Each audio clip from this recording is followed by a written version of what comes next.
E. coli lac operon is an example of an inducible set of genes. These genes are responsible for the breakdown of lactose into sugars used for cellular metabolism. This inducible system also involves bacterial DNA, a repressor,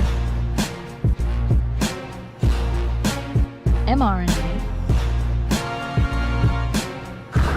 and the sugar molecule lactose. This animation will only focus on 2 of the 3 proteins encoded by the lac operon: beta-galactosidase and permease.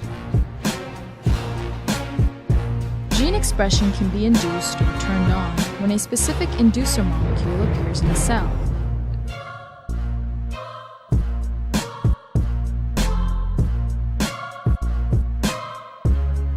For inducible systems, a repressor molecule prevents gene expression by binding to the upstream controlling region. Lactose is the lac operon inducer molecule. After first appearing in the cellular environment, lactose passively enters the E. coli cell and binds to the repressor molecule. This binding releases the repressor from the controlling region. At this point, RNA polymerase can begin transcription of the operon. Here we show 2 of the 3 lac operon genes being transcribed into mRNA.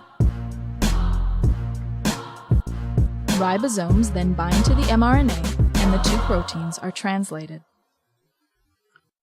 The first protein is beta-galactosidase, which breaks down lactose into 2 simple sugars. The second protein is permease, a membrane-bound protein.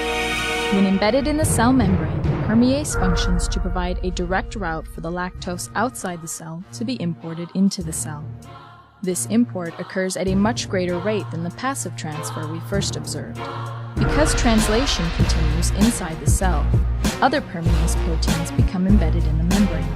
This further increases the rate at which lactose enters the cell. Beta-galactosidase breaks the cellular lactose into the simple sugars glucose and galactose. Once its concentration is greatly reduced, the lactose bound to the repressor are released. At this point, the repressor again binds to the controlling region and gene expression is halted. For all inducible systems like the lac operon, it is the interaction of the repressor and inducer molecules that